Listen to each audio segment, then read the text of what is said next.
Magandang araw po mga giliw naming tagapakinig.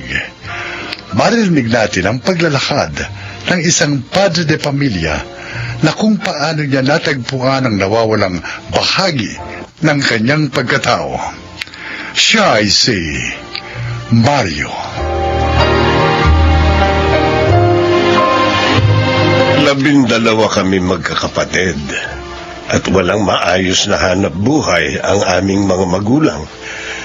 Kaya ipinaalaga nila ang iba naming mga kapatid sa mga kamag-anak namin. 6 kaming naiwan sa aming bahay. Ako at ang pang-apat kong kapatid na babae ang pinakamalapit sa lahat. Subalit nagising ako isang umaga, nawala na siya. Mula noon, wala akong ibang ginusto, kundi ang makita siyang muli bago man lang ako mamatay.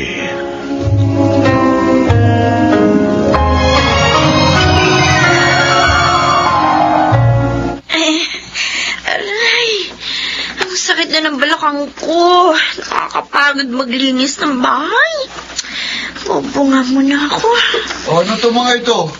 Tatapon na ba ito? Oo, kuya. Tatapon mo na yung mga yan. Sige. Pati yan parang eroplano na sira-sira na. Naku, itapon mo na nga yan, kuya. Ay, ma? O, ano yan ha? Sige. Subukan nyo itapon niya na mapalayas kayo ng papa nyo dito sa bahay. Bakit ma? Sira-sira na ito ah.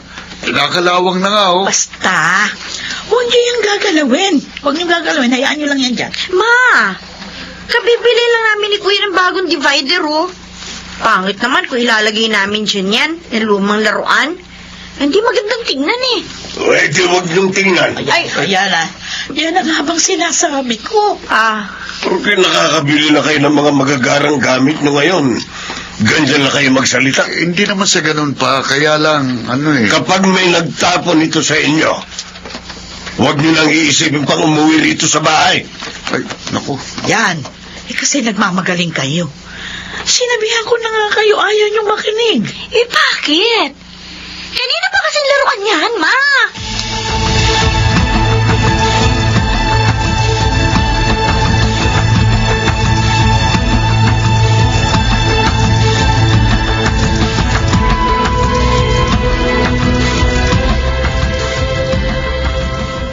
Ang ibig niyo sabihin, ibinenta ni Lolo yung ate ni Papa?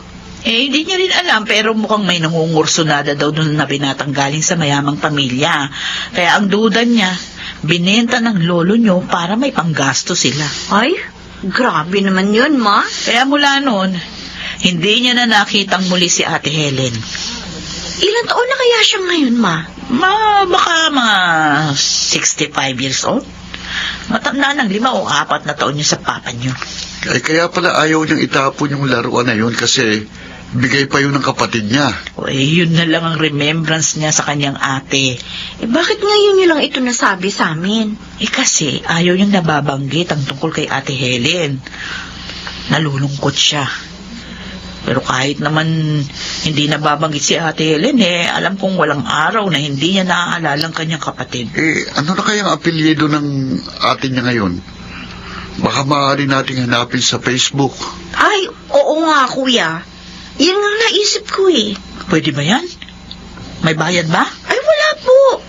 Hahanapin lang natin ang pangalan niya. Kaya lang, kung hindi natin alam ang apelido niya, medyo mahirap. Tsaka matanda na siya eh. Baka wala namang Facebook yun. Pero, bakit hindi niya subukang hanapin si Papa? O yung iba niyang mga kapatid? Oo nga, ma. Ewan ko. Iniisip ko nga dati, baka namatay na yun. Hindi naman natin alam, di ba? Lalo na dito sa atin na palagi nagkakaroon ng malakas na bagyo. O malay mo, binagyo na yun. Baka ganyan din ang nasa isip ng ate ni Papa. Kaya hindi niya rin sinubukang hanapin si Papa. At saka isa pa, ang haba na ng panahong lumipas. Pero pwede pa rin naman nating subukan. Wala namang masama eh. Subukan nating hanapin sa Facebook.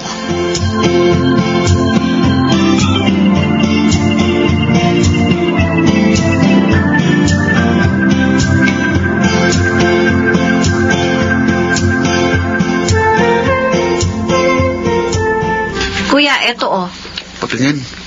Oh, di ba si Papa yan nung bata pa siya?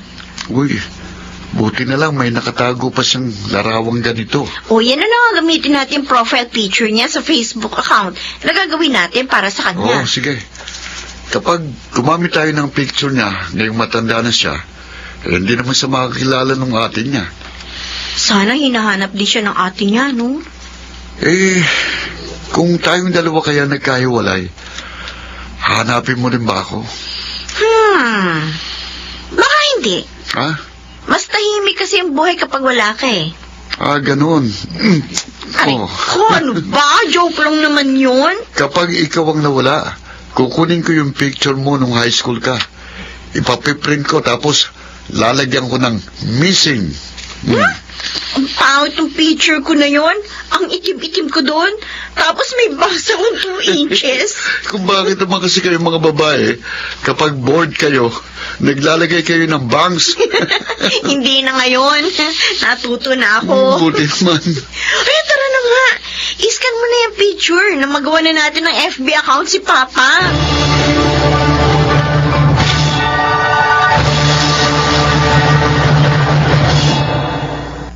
Ano? Wala pa rin? Hindi niyo pa rin nahahanap? Wala ma eh. Naku. 3 buwan na namin sinusubukan hanapin sa FB si Auntie Helen eh. Wala pa rin.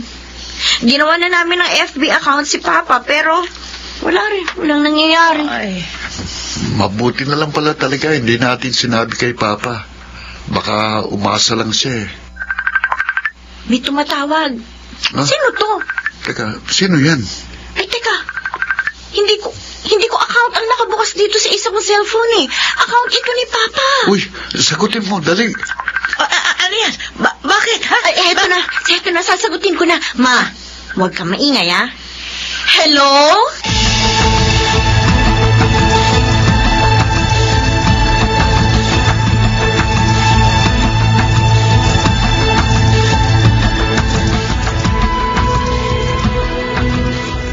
Kinakabahan ako. Ma, kalma ka lang. Hindi naman ikaw ang kapatid eh. Ari ko. Huwag ka naman mangurot, ma. Kakababa lang daw nila ng bus. Sino kasama niya? Uy, Irene. Bakit ka naiiyak? Kuya, makikita na natin ang isa pa nating auntie. Tapos makikita na siya ni Papa. Ang saya-saya ko. Ano ka ba? OA ka, ha? Umiiyak ka na kagad eh. Wala pa nga. O yan o, tingnan mo, umiiyak din si Mama. Sino ba naman niya? Sino ba naman ang hindi maiiyak? Kuya, mahigit 40 years silang nagkahiwalay ni Papa. Ayun. May nakikita na akong papalapit dito sa atin. Oh my gosh! Sila na yan, Kuya! Oscar? Ah, Irene? Opo. Ikaw si Kuya Wilson? Oo nga. nice meeting you, Wilson. Mama niyo? Oo. Mano po? Tita. Si Mama. Kuya, kamukha niya si Papa. Ikaw ang asawa ni Mario? Oo, Ate Helen. Oh, at ito yung mga anak ninyo? Opo, kami nga po. Ang lalaki na.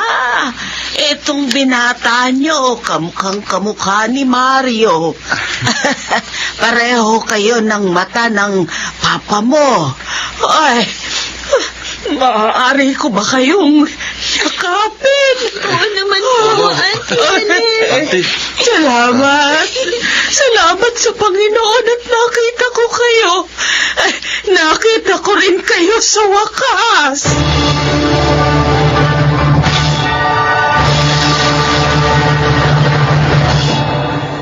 Saan ba kayo galing na mag-ina? Ang aga niyong umalis. Hindi man lang kayo nagluto ng agahan. Nagsimba kami. Nagsimba? Oo. Anong araw ba ngayon? Miyerkules? May simba ba ngayon? Taga, parang may mga tao sa labas. Sino-sino ba mga yan? pa, hindi kami nagsimba. May sinundo kami sa terminal. Terminal? Sino? Pa, maupo muna kayo. Ano ba nangyayari? Nawiwirduhan ako sa inyo. Ma, tara na. Ah. Iwan muna natin sila. O sige ha, ako'y magluluto muna ng agahan. Ano bang agahan alas 11 na? Ah? Tanghalian na lutuin ba? Oo. Pa, dito ka lang muna maupo, ha? Bakit ba? Auntie, pasok ka na. Mario, Sinong Pa, si Auntie Helen po. Helen? ako ito. Mario, ang ate Helen. Ate? Oo, Ate Helen? oo, ako nga. Oh, Diyos ko. Nananaginip ba ako? Mario, kapatid ko. Kapatid ko. Ito bang ikaw yan, ate? Oo, ako to. At tingnan mo. Tingnan mo itong nunal sa sentido ko. Diyos ko. Diyos ko. Ikaw nga. Ikaw nga, ate. Ay, Pero, paano mo nangyari? Paano ka nakarating dito? Paano mo ako nahanap? yung mga anak mo. Hinanap ako ng mga anak mo. Diyos ko, salamat. Salamat, dinilig din ang dasal ko. Salamat at buhay ka, ate. Ay, Mario. Salamat at nakita kita muli. Kapatid ko. Hindi ako ibinenta ni tatay. Naglayas ako nang malaman kong plano niya akong ibenta dun sa nangungursunada sa akin noon. Kaya hindi ko kayo hinanap noon dahil natatakot akong matagpuan niya ako at ipakasal sa lalaking hindi ko naman gusto. Mabuti na lang po at nakilala niya si Papa. Konduktor ng bus na nasakay niya papuntang norte. Hanggang ngayon hindi pa rin ako makapaniwalang naririto ka sa harapan ko at nakikita kita. Pasalamatan mo itong mga anak mo na nagtiyagang hanapin ako sa Facebook. Hindi naman akong nahanap nila, kundi itong si Wilson. Nakilala ni Wilson ang larawan mo na kamukha raw nung larawan na nahablot ko noong araw na nag-impake at lumayas ako. May pakiramdam ako ng mga sandaling yun na maaaring hindi ko na kayo makitang muli. Kaya binaon ko ang larawang yun. Masaya kami nakita kayo muli. Mula ngayon, hindi na tayo magkakahiwalay na muli, Mario. Salamat sa mahabaging Panginoon. Salamat at nakita kitang muli, Ate Helen.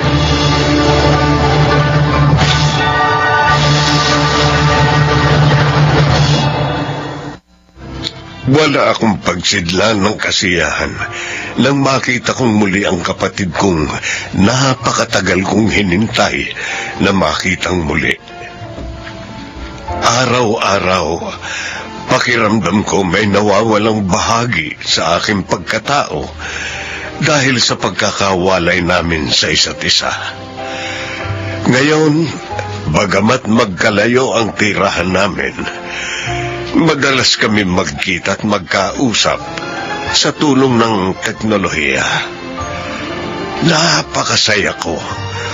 Totoo ngang naririnig ng Panginoon ang ating mga panalangin.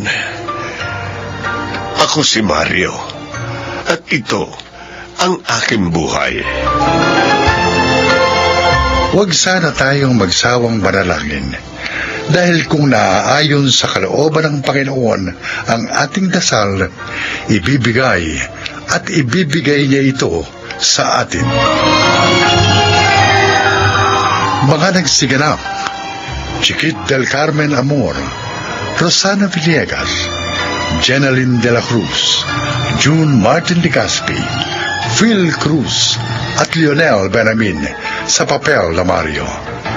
Naglapat ng angkop na tunog, Jenny Mutiao. Sa musika, Buboy Salonga. Supervisyong teknikal, Eric Lucero at Bong Muyar. Creative Consultant, Phil Cruz. Production Assistant, Anching Cruz. Ito'y mula sa panulat ni Rita Lamanon. Sa direksyon, June Martin Ligaspi at Maynard Landicho Jr. Ito ang aking buhay.